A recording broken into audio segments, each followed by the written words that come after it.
हर हर महादेव दोस्तों, आशा करते हैं कि आप लोग कुशल मंगल होंगे। महादेव आपका कल्याण करें। हम फिर से आ गए हैं एक नए एपिसोड में, एक नए अध्याय का पार्ट लेकर आपके लिए। पिछला जो अध्याय था आपने देखा था 23वां अध्याय सतीखंड का, जिसमें आपने देखा था बहुत ही सुंदर तरीके से महादेव ने वर्णन किया, भक्ति और आत्मसमर्पण की परिभाषा जो है देवी सती को बताया। देवी सती जो है वो पूछती हैं जब महादेव से कि भक्ति और आत्मसमर्पण का क्या मतलब है, तो महादेव बहुत ही सुंदर व्याख्या में बताते हैं कि जो निर्वाह की चिंता ना करे, जो सेविंग्स की चिंता ना करे, जो आने वाले कल के बारे में चिंता ना करे, जो अपने देह के बारे में, अपने चीजों के बारे में चिंता ना करे, और पूरी तरह से ये विश्वास करे कि उसके इष्ट देव जो भी उसके लिए करते हैं वो सही है, उसे ही पूर्ण आत्मसमर्पण कहते हैं। तो ये बहुत ही सुंदर भक्ति और आत्मसमर्पण का परिभाषा था। अब हम बढ़ चुके हैं 24वें अध्याय की तरफ। अब देखते हैं कि सतीखंड के इस 24वें अध्याय में क्या है। आप चैनल को जल्दी जल्दी सब्सक्राइब कर लीजिए, क्योंकि यही प्लेटफॉर्म है जहां पे आपको सब कुछ मिलेगा। मोक्ष, अध्यात्म की बातें, पुराणों का ज्ञान, आपको एस्ट्रोलॉजी की नॉलेज, आपको astro consultant, vastu consultant, vastu की नॉलेज, सब कुछ आपको यहीं पर मिलेगा। तो आप जल्दी जल्दी चैनल को सब्सक्राइब कर लीजिए और कमेंट में हर हर महादेव लिखना मत भूलिएगा। और जो भी आपको फील होता है, जो भी आपके सवाल है, जो भी आपकी क्वेरी है, आप हमें बता सकते हैं। चलिए पाठ को शुरू करते हैं। आप श्रवण करने के लिए तैयार हो जाइए, और नहीं श्रवण किया है तो प्लीज जाइए और फिर से बहुत सारे अध्याय हैं उसे श्रवण जरूर कीजिए, क्योंकि यही है मोक्ष का मार्ग। तो चलिए शुरू करते हैं। महाशिवपुराण रुद्र संहिता सतीखंड का 24वां अध्याय जो वो है, दंडकारण्य में शिव को राम के प्रति मस्तक झुकाते देख सती का मोह तथा शिव की आज्ञा से उनके द्वारा राम की परीक्षा। तो नारद जी बोले, हे ब्रह्मांड, हे विदे, हे प्रजानाथ, हे महाप्राग, हे कृपाकर, आपने भगवान शंकर तथा देवी सती के मंगलकारी यश कर श्रवण कराया है। अब इस समय पुनः प्रेम पूर्वक उनसे उनके उत्तम चरित्र का वर्णन कीजिए। उन दंपति शिवा शिव ने वहां रहकर कौन कौन सा चरित्र किया था। ब्रह्मा जी बोले, हे मुनि, आप मुझसे सती और शिव के चरित्र का प्रेम पूर्वक श्रवण कीजिए। वे दोनों दंपति वहां लौकिक गति का आश्रय ले नित्य निरंतर क्रीड़ा करते थे। हे मुने, तदंतर महादेवी सती को अपने पति शंकर का वियोग प्राप्त हुआ, ऐसा कुछ श्रेष्ठ बुद्धि वाले विद्वानों का कथन है। परंतु हे मुने, वास्तव में उन दोनों शक्ति और शक्तिमान का परस्पर वियोग कैसे हो सकता है, क्योंकि चिन्मय वे दोनों वाणी और अर्थ के समान एक दूसरे से सदा मिले जुले हैं। फिर भी सर्वसमर्थ सती एवं शिव लीला प्रिय होने के कारण लोक व्यवहार का अनुसरण करते हुए कुछ भी करते हैं, वे सब समीचीन ही हैं। दक्ष कन्या सती ने जब देखा कि मेरे पति ने मुझे त्याग दिया है, तब वे अपने पिता दक्ष के यज्ञ में गई, और वहां भगवान शंकर का अनादर देखकर उन्होंने अपने शरीर का त्याग दिया। वे ही सती पुनः हिमालय के घर पार्वती के नाम से प्रकट हुई, और कठोर तपस्या करके उन्होंने विवाह के द्वारा पुनः भगवान शिव को प्राप्त कर लिया।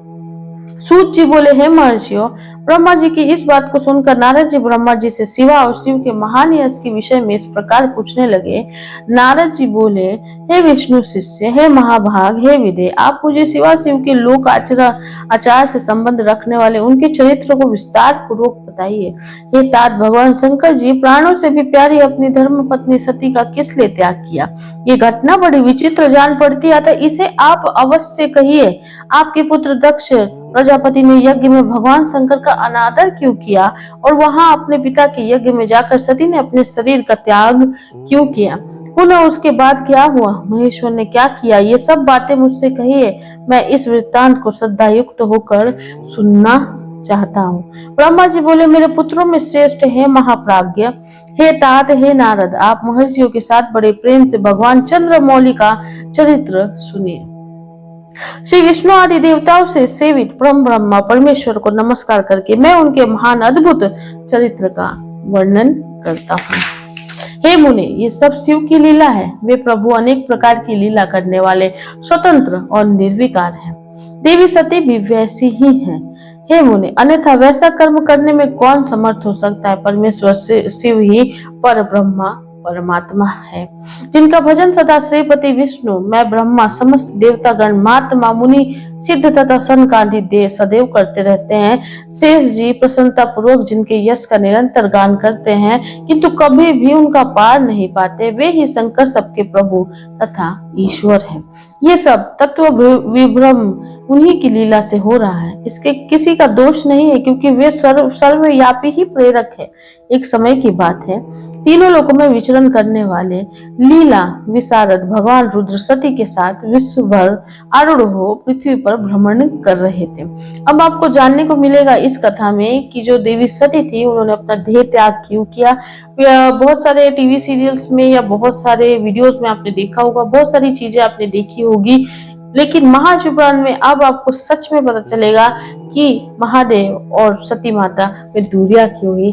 जैसा कि आपने देखा कि महादेव ही पर ब्रह्म है, तो उन्हीं की सब लीला होती है, उन्हीं के सब विचार होते हैं। तो चलिए आगे जानते हैं क्या हुआ। ये सब तत्व विभव होने की लीला से हो रहा है, इसमें किसी का दोष नहीं, क्योंकि वे सर्वव्यापी ही प्रेरक है। एक समय की बात है, तीनों लोकों में विचरण करने वाले लीला विरासत भगवान रुद्र सती के साथ विश्व भर आरूढ़ हो पृथ्वी पर भ्रमण कर रहे थे। सागर और आकाश में घूमते घूमते दंडकारण्य में आकर सत्य प्रतिज्ञा वाले वे प्रभु सती को वहां की शोभा दिखाने लगे। वहां उन्होंने लक्ष्मण से श्री राम को देखा, जो रावण द्वारा बलपूर्वक हरी गई अपनी प्रिया पत्नी सीता की खोज कर रहे थे। वे हाँ सीते इस प्रकार उच्च स्वर से पुकार रहे थे, जहां जहां तहां देख रहे थे और बार बार रो रहे थे। उनके मन में विरह का आवेश छा गया था। वे उनकी प्राप्ति की इच्छा कर रहे थे, मन में उनकी दशा का विचार कर रहे थे, वृक्ष आदि के उनके विषय में पूछ रहे थे। उनकी बुद्धि नष्ट हो गई थी, वे लज्जा से रहित हो गए थे और शोक से विहीन थे। वे सूर्य वंश में उत्पन्न वीर भूपाल दशरथ नंदन व्रताग्रज थे। आनंद रहित होने के कारण उनकी कांति फीकी पड़ गई थी। उस समय उदार चेता पूर्ण काम भगवान शंकर ने लक्ष्मण के साथ वन में घूमते हुए माता कैकेयी के वरों के अधीन उन राम को बड़ी प्रसन्नता के साथ प्रणाम किया और जय जयकार करके वे दूसरी ओर चल दिए। उन भक्तवत्सल शंकर ने उस वन में श्री राम को पुनः दर्शन नहीं दिया। मोह में डालने वाली भगवान शिव की ऐसी लीला को देखकर सती को बड़ा आश्चर्य हुआ। वे उनकी माया से मोहित हो उनकी इस प्रकार कहने लगी। देवी सती बोली, हे देव देव, हे परब्रह्मा, हे सर्वेश्वर, हे परमेश्वर, ब्रह्मा विष्णु आदि सब देवता आपकी ही सेवा सदा करते रहते हैं। आप ही सबके द्वारा प्रणाम करने योग्य, सबको आपका ही सर्वदा सेवन और ध्यान करना चाहिए। वेदांत शास्त्र के द्वारा यत्न पूर्वक जानने योग्य निर्विकार तथा परम प्रभु आप ही हैं। हे नाथ, ये दोनों पुरुष कौन है? इनकी आकृति विरह व्यथा से व्याकुल दिखाई पड़ रही है। ये दोनों धुरंधर वीर वन में विचरण करते हुए दुख के भागी और दीन हो रहे हैं। उन दोनों में नील कमल के समान ज्येष्ठ पुरुष को देखकर किस कारण से आप आनंद विभोर हो उठे और भक्त की भांति अत्यंत प्रसन्न चित्त हो गए? हे स्वामी, हे शंकर, आप मेरे संशय को दूर कीजिए। हे प्रभु, सेव स्वामी अपने सेवक को प्रणाम करे, ये उचित नहीं जान पड़ता। ब्रह्मा जी बोले, हे नारद, कल्याणमयी परमेश्वर की आदि शक्ति सती देवी ने शिव की माया से वशीभूत होकर जब भगवान शिव से इस प्रकार पूछा, तब सती की ये बात सुनकर लीला करने में प्रवीण परमेश्वर शंकर जी हंसकर सती से कहने लगे। परमेश्वर महादेव बोले, हे देवी, हे सती, सुनो, मैं प्रसन्नता पूर्वक सत्य बात कह रहा हूँ, इसमें किसी प्रकार का छल नहीं है। वरदान के प्रभाव से ही मैंने इन्हें आदर पूर्वक प्रणाम किया है। हे देवी, ये दोनों भाई वीरों द्वारा सम्मानित हैं। इनके नाम है श्री राम और लक्ष्मण। ये सूर्य वंश में उत्पन्न हुए परम बुद्धिमान और राजा दशरथ के पुत्र हैं। इनमें जो गौर वर्ण के छोटे भाई है वे शेष के अंश हैं, उनका नाम लक्ष्मण है। इनमें ज्येष्ठ भाई का नाम श्री राम है और ये भगवान विष्णु के पूर्ण अंश तथा उपद्रव रहित हैं। ये साधु पुरुषों की रक्षा और हम लोग के कल्याण के लिए इस धरती पर अवतरित हुए हैं। इतना कहकर सृष्टि करने वाले भगवान शंभु चुप हो गए। इस प्रकार शिव का वचन सुनकर भी उनके मन को विश्वास नहीं हुआ, क्योंकि शिव की माया बलवंती है, वही तीनों लोगों की मोहित किए रहती है। सती के मन में मेरी बात पर विश्वास नहीं हुआ। ऐसा जानकर लीला विरासत सनातन प्रभु शंभु ये वचन कहने लगे। शिव जी बोले, हे देवी, मेरी बात सुनो, यदि तुम्हारे मन को मेरे कथन पर विश्वास नहीं होता है तो तुम वहां जाकर अपनी बुद्धि से श्री राम की परीक्षा स्वयं ले लो। हे सती, हे प्रिय, जिस प्रकार तुम्हारा भ्रम दूर हो वैसा ही तुम करो। तुम वहां जाकर परीक्षा करो, तब तक मैं इस वट वृक्ष के नीचे बैठा हूँ। ब्रह्मा जी बोले, हे नारद, भगवान शिव की आज्ञा से ईश्वरीय शक्ति वहां जाकर सोचने लगी कि मैं वनचारी राम की कैसे परीक्षा करूं। मैं सीता का रूप धारण करके राम के पास चलूं। यदि राम साक्षात विष्णु है तो सब कुछ जान लेंगे, अन्यथा वे मुझे नहीं पहचानेंगे। इस प्रकार विचार करके मुंह में पड़ी हुई वे सती सीता का रूप धारण कर श्री राम के पास उनकी परीक्षा लेने के लिए गई। सती को सीता के रूप में देखकर शिव नामक जप करते हुए रघुकुल से श्री राम सब कुछ जानकर उन्हें प्रणाम करके हंसने लगते हैं। श्री राम बोले, हे सती, आपको नमस्कार है। आप प्रेम पूर्वक बताइए कि शिव जी कहाँ गए हैं। आप पति के बिना अकेले ही वन में क्यों आई हैं? हे सती, आपने अपना रूप त्याग कर किस लिए ये रूप धारण किया? हे देवी, मुझ पर कृपा करके इसका कारण बताइए। ब्रह्मा जी बोले, राम जी की ये बात सुनकर सती उस समय आश्चर्यचकित हो गई। वे शिव जी की कही हुई बात का स्मरण करके और उसे सत्य समझकर बहुत लज्जित हुई। श्री राम को साक्षात विष्णु जानकर अपना रूप धारण करके मन ही मन शिव के चरणों का चिंतन कर प्रसन्नचित हुई। सती ने उनसे इस प्रकार कहा, हे रघुनंदन, स्वतंत्र परमेश्वर प्रभु शिव मेरे तथा अपने पार्षदों के साथ पृथ्वी पर भ्रमण करते हुए इस वन में आए हुए हैं। यहाँ उन्होंने सती की खोज में लगे हुए उनके विरह से युक्त और दुखी चित्त वाले आपको लक्ष्मण सहित देखा। वे आपको प्रणाम करके चले गए और आपकी वैष्णवी महिमा की प्रशंसा करते हुए अत्यंत आनंद के साथ वट वृक्ष के नीचे बैठे हैं। वे आपके चतुर्भुज विष्णु रूप को देखे बिना ही आनंद विभोर हो गए। इस निर्मल रूप को देखते हुए उन्होंने बड़े आनंद प्राप्त हुआ। शंभु के वचन को सुनकर मैंने मन में भ्रांति उत्पन्न हो गई, अतः हे राघव, मैंने उनकी आज्ञा लेकर आपकी परीक्षा ली है। हे श्री राम, अब मुझे ज्ञात हो गया है कि आप ही साक्षात विष्णु हैं। मैंने आपकी संपूर्णतः प्रभुता देख लिया। अब मेरा संशय दूर हो गया है, तो भी महामते आप मेरी बात सुने। मेरे सामने ये सच सच बताए कि आप उन शिव के वंदनीय कैसे हो गए। आप मुझे संशय रहित कीजिए और शीघ्र ही मुझे शांति प्रदान कीजिए। ब्रह्मा जी बोले, हे नारद, उनकी ये बात सुनकर श्री राम के नेत्र प्रफुल्लित हो उठे। उन्होंने अपने प्रभु शिव का स्मरण किया। इससे उनके हृदय में अत्यधिक प्रेम उत्पन्न हो गया। हे मुनि, शिव की आज्ञा के बिना वे राघव सती के साथ भगवान शिव के समीप नहीं गए तथा मन ही मन उनकी महिमा का वर्णन करके सती से कहने लगे। और इसी प्रकार से शिव महापुराण के अंतर्गत द्वितीय रुद्र संहिता द्वितीय सती खंड राम परीक्षा वर्णन नामक 24वां अध्याय पूर्ण हुआ। हर हर महादेव। देखा आपने किस तरह से यहाँ पे श्री राम का वर्णन किया गया है।